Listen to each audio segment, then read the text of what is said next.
कि पाकिस्तान के पास कितनी एयरफोर्स और कितने जहाज, कितने फौज वो है, तो अगर उसको ये नहीं पता तो वो नेशनल सिक्योरिटी एडवाइजर कैसे हो सकता है? इसका मतलब है कि मुईद यूसुफ ने पाकिस्तान को नुकसान पहुंचाया और पहुंचाएगा, अभी तो कुछ भी नहीं पहुंचाया। आगे आप देखिए, प्रेस कॉन्फ्रेंसेस कर रहा होता है बैठा हुआ मुईद यूसुफ, और किसी दुनिया के मुल्क में आपने उनके एनएसओ को देखा होगा रोजाना मीडिया पे बैठ के प्रेस कॉन्फ्रेंसेस करे? उनका काम ही नहीं था। अजीत डोभाल को देखा है कि वो आके प्रेस कॉन्फ्रेंसेस कर रहा हो, ट्वीट कर रहा हो या इस तरह की वजाहतें दे रहा हो? नजर नहीं आते। आप एक उसको बच्चे को लाए हैं, पता ये चला वो रोज कोई ना कोई नया एक बयान दे के नया मैस क्रिएट कर रहा है, और पाकिस्तान के लिए भी एम्बेरसमेंट हो रही है।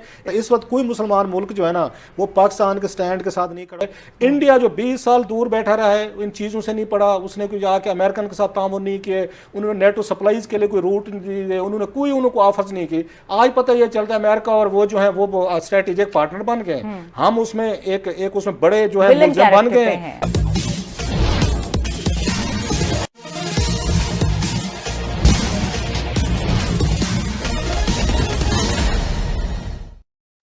पाकिस्तान के national security adviser NSA Moeed Yusuf के हरकतों के कारण पाकिस्तान को रोज किसी न किसी तरह शर्मिंदगी का, फजीहत का सामना करना पड़ता है। तब पाकिस्तानी मीडिया को भारत के national security adviser Ajit Doval की याद आती है, जो पाकिस्तानी मामलों में ही विशेषज्ञ माने जाते हैं। उनका नाम ही पाकिस्तान में हड़कंप मचाने के लिए काफ़ी है। पहले दबे स्वरों में, लेकिन अब खुलेआम पाकिस्तानी मीडिया अजीत डोभाल की तारीफ कर रही है। कैसे कर रही है, आइए आप भी सुने। अच्छा आमिर साहब, ये जो पाकिस्तान की परसेप्शन है और फिर पाकिस्तान का स्टांस, बार बार हम पुश कर रहे हैं अपना स्टांस, सुन कोई नहीं रहा है, असर कोई नहीं हो रहा है, हम फिर भी इस पूरी स्टोरी में विलन बने हुए हैं, किस तरह से निकलेंगे इससे? मेरा ख्याल है हम बड़ी बुरी और इंतहाई मुश्किल सिचुएशन में फंस गए हैं कि पाकिस्तान के प्राइम मिनिस्टर को फोन करने को तैयार नहीं है जो बाइडन। 7वां-8वां महीना है। हमारे सिक्योरिटी एडवाइजर साहब जो हैं, जो लेके आए थे एक नौजवान लेके आए थे कि वो आएगा, रोज वो प्रेस कॉन्फ्रेंसेस कर रहा होता है बैठा हुआ मुईद यूसुफ, और किसी दुनिया के मुल्क में आपने उनके एनएसओ को देखा होगा रोजाना मीडिया पे बैठ के प्रेस कॉन्फ्रेंसेस करे? उनका काम ही नहीं था। उन्होंने एडवाइस करना होता है, आगे सिविल जब मिलिट्री एस्टेब्लिशमेंट हो उनको एडवाइस करें, वो रोजाना उस पर बैठे हुए हैं। आपने कभी उनका अजीत डोभाल को देखा है कि वो आके प्रेस कॉन्फ्रेंसेस कर रहा हो, ट्वीट कर रहा हो या इस तरह की वजाहतें दे रहा हो? नजर नहीं आते। आप एक उसको बच्चे को लाए हैं कि वो शायद अमेरिकन में हमारे साथ कोई करवा देगा, किसी की सिफारिश थी, वट एवर था। अब उनको पता ये चला वो रोज कोई ना कोई नया एक बयान दे के नया मैस क्रिएट कर रहा है, और पाकिस्तान के लिए भी एम्बेरसमेंट हो रही है, इमरान खान साहब के लिए भी एम्बेरसमेंट हो रही है। मतलब उनका ये बयान देना कि आप अगर हमें टेलीफोन निकाल रहे तो हमारे पास और भी ऑप्शन हैं, या अगेन जो आके उन्होंने टेलीफोन कॉल पे इशू किए। पाकिस्तान का एनएसए जो अमेरिका से आप लाए थे, और इस बुनियाद पर लाए थे कि अमेरिका में बड़ी लॉबी है उसकी जी, बड़े तल्लुकात हैं जी। एक टेलीफोन कॉल अगर वो नहीं करवा सका, एक कटसी कॉल है, तो उसके बाद उस एनएसओ को आपने क्या करना है? इसका मतलब अमेरिका की आपकी जो एस्टेब्लिशमेंट है उसमें उसकी कोई लॉबी नहीं है, उसकी कोई डेप्थ नहीं है, कोई उसका वहां पर रोल नहीं है। डॉक्टर मुईद यूसुफ के कारकर्दगी से ज्यादा खुश नहीं है। अगर आप उससे ये पूछ लें कि पाकिस्तान के पास कितनी एयरफोर्स और कितने जहाज और कितने फौज वो है, तो अगर उसको ये नहीं पता तो वो नेशनल सिक्योरिटी एडवाइजर कैसे हो सकता है? ठीक है, लेकिन वो तो ये भी कहते हैं कि अमेरिका ना माने तो पाकिस्तान के पास बड़े ऑप्शन है, और भी ऑप्शन है। वो ऑप्शन क्या हैं? उन्होंने बाद में क्लियर भी कर दिया कि उस ऑप्शन का ये मतलब था कि टेलीफोन के अलावा हम फेसबुक पे भी बात कर सकते हैं, ट्विटर पे भी बात कर सकते हैं, लोग हंस हंस के। तो जन साहब ये बचगाना और बेवकूफाना गुफ्तगू है ना फिर तो। अब क्या कहा जाए? इसका मतलब है कि मुईद यूसुफ ने पाकिस्तान को नुकसान पहुंचाया और पहुंचाएगा, अभी तो कुछ भी नहीं पहुंचाया। आगे आप देखिए, तो इसका मतलब है हमारा नेशनल सिक्योरिटी एडवाइजर बाहर से आके हमारे पास लग गया और हमें ये नहीं पता क्यों आया है, किस एजेंडा पे है और कितना नुकसान पहुंचा के जाएगा।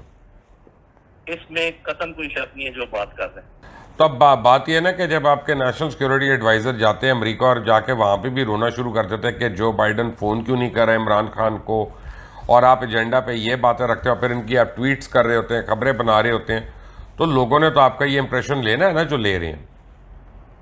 हाँ जी, लेकिन लोगों के पास ये मालूमात भी तो मौजूद है ना कि नेशनल सिक्योरिटी एडवाइजर कहाँ से आए हैं और क्या वो उससे पहले क्या करते रहे हैं, क्या लिखते रहे हैं। सो हमने अपने आप को बड़े बुरे तरीके से मेरा ख्याल फंसा लिया है। इंडिया जो 20 साल दूर बैठा रहा है, इन चीज़ों से नहीं पड़ा, उसने कोई जाके अमेरिकन के साथ तामुन नहीं किए, उन्होंने नेटो सप्लाईज के लिए कोई रूट नहीं दिए, उन्होंने कोई उनको ऑफर्स नहीं की। आज पता ये चलता है अमेरिका और वो जो है वो स्ट्रेटेजिक पार्टनर बन गए, हम उसमें एक उसमें बड़े जो है मुल्ज़िम बन गए। हमने 30 लाख अफगान अपने घर पे बिठाए, हमने वहाँ पे तालिबान जो लड़ रहे थे उनकी फैमिलीज को भी यहाँ पाला पोसा हुआ है, हमने अमेरिका को पूरी आके सप्लाई लाइन दी है, इंटरनेशनल फोर्सेस को भी अकोमोडेट किया है, हमने नेटो को भी यहाँ पे बड़े अच्छे तरीके से रखा है, हमने उनके साथ इंटेलिजेंस शेयरिंग या स्ट्रेटेजिक डेप्थ जो भी थी सब कुछ किया। At the end of the day अब पता ही चला, आखिर में मैं एक छोटा सा लतीफ़ा सुना के इसको मैं बंद करता हूँ, फिर आमिर साहब से पूछे, उनके इंटरनेशनल अफेयर्स पे मुझसे ज़्यादा डेप्थ है, कि एक वो कहते हैं किसी घर में घोड़ा और बंदर थे किसी घर में, तो वो क्या कर, बंदर ने क्या करना, रात को जाना किचन में जाकर उसने आटा खा जाना और वापसी पे आके बाहर जो खड़ा होता ना ये घोड़ा, उसके मुंह पे वो आके मल देता था थोड़ा सा। सुबह मालिक जो उठता था वो देखता था कि आपके किचन में से कोई आके वो खा गया है, आटा खा गया, तो वो जाके सीधा बाहर देखता तो घोड़े के मुंह पे उसको नजर आता आटा मला हो, वो जाके उसकी ठुकाई शुरू कर देता और वही बंदर दूर बैठ के अपने दांतों में खलाल कर रहा होता। हमारे साथ वही कुछ हुआ है, खा पी कुछ और गए हैं, हालात किसी और ने खराब किए, जैसे वो कह रहे हैं आखिर पे जाते हुए आटा हमारे मुंह पे मल गया है और सारी दुनिया जो ना वो आके हमें फेंटी लगा रही है। हमारी फॉरेन पॉलिसी का हाल हम देख रहे हैं कि कोई दुनिया का मुल्क जो है इस वक्त हमारे साथ खड़े होने को तैयार है, माँ से हमारे अपने। इस वक्त मेरा नहीं ख्याल कि कोई पाकिस्तान के साथ कोई मिडल ईस्ट में से खड़ा हुआ हो, कोई सऊदी से नज़र आए, कतरी नज़र आए, यूएई नज़र पहले नज़र आते थे, मिस्र है या आपका उसका तुर्की है, या तुर्की के साथ है थोड़ा सा खैर हमारा, या उसका मलेशिया जो हमारा एक हमने ब्लॉग बनाया हुआ था। इस वक्त कोई मुसलमान मुल्क जो है ना वो पाकिस्तान के स्टैंड के साथ नहीं खड़ा। किसी भी दो व्यक्ति की तुलना हालांकि संभव नहीं है, क्योंकि ईश्वर ने उन्हें अलग अलग व्यक्तित्व देकर यहाँ पर भेजा ही है। लेकिन आज की चर्चा में दो व्यक्तियों की एक तरफ हैं भारत के national security adviser Ajit Doval और दूसरी तरफ पाकिस्तान के national security adviser Moeed Yusuf की तुलना की गई है। आइए हम भी इन लोगों के जीवन का शैली पर एक नज़र डालें। इसके लिए हमने दो मापदंडों का सहारा लिया है जो कि तुलना करने के लिए लिया जाता है। पहला है पृष्ठभूमि, यानी अगर किसी व्यक्ति को कोई काम सौंपा गया है तो उसको करने का उसका पहले से कोई अनुभव है कि नहीं, या उसी प्रकार का कार्य वह पहले कर चुका है या कि नहीं। अगर वह कर चुका है तो फिर जो वह कार्य करेगा तब वह उसका परिणाम ज़्यादा बेहतर होगा, इसलिए उसको जो पोस्ट सौंपा गया है उसके लिए ज़्यादा सूटेबल माना जाता है। जहाँ तक भारत के राष्ट्रीय सुरक्षा सलाहकार का सवाल है, वे एक आईपीएस अधिकारी हैं, आप सबको पता है, और लंबे समय तक इंटेलिजेंस ब्यूरो में निदेशक और फिर महानिदेशक डायरेक्टर जनरल के पद पर बने थे, और उनका काम ही था कि देश और बाहर से भारत के राष्ट्रीय हितों से संबंधित सूचनाओं को एकत्रित करना, उन्हें विश्लेषित करना और फिर उस पर कार्रवाई करने के लिए सरकार को अनुमोदन करना या सिफारिश करना ही उनके कार्य का हिस्सा रहा है। तो इस लिहाज से अगर उन्हें राष्ट्रीय सुरक्षा सलाहकार की जिम्मेवारी मोदी सरकार ने दी है, मोदी सरकार ने उनके पहले कार्यकाल में, जो ही मोदी सरकार पहली बार आई थी उसी समय से दिया गया था और तब से आज तक वे उस पर बने हुए हैं, तो इसके लिए वे सूटेबल दिखाई देते हैं। जहाँ तक पाकिस्तान के राष्ट्रीय सुरक्षा सलाहकार मोईद यूसुफ का सवाल है, वे अमेरिका में रहे हैं और वे किताब लिखते हैं, पढ़ने पढ़ाने में शौकीन है। तो अगर इस लिहाज से माना जाए तो भारत के राष्ट्रीय सुरक्षा सलाहकार का जो पृष्ठभूमि है या कार्य करने का पिछला अनुभव है वो मोईद यूसुफ से कई गुना ज़्यादा है। दूसरा, निष्ठा कि कार्य के प्रति, देश के प्रति उनकी निष्ठा कैसी है, उनका कंडक्ट कैसा रहा है। जहाँ तक भारत के राष्ट्रीय सुरक्षा सलाहकार का सवाल है, उनकी निष्ठा बेमिसाल है और वे रिटायरमेंट के बाद भी, जब नेशनल सिक्योरिटी एडवाइजर नहीं बने थे, इसके बीच के अंतराल में भी वे राष्ट्रीय सुरक्षा के मामलों पर, देश हित के मामलों पर अलग अलग गोष्ठियों में जाकर, सेमिनारों में जाकर वर्कशॉप करके बताते रहे हैं, लोगों को एडुकेट करते रहे हैं। जहाँ तक मोईद यूसुफ का सवाल है, जैसा कि मैंने बताया कि वे अमेरिका में पढ़ते पढ़ाते रहे हैं, तो उनकी दोहरी नागरिकता है, उनको एक पाकिस्तान की नागरिकता है और एक अमेरिका की भी नागरिकता है।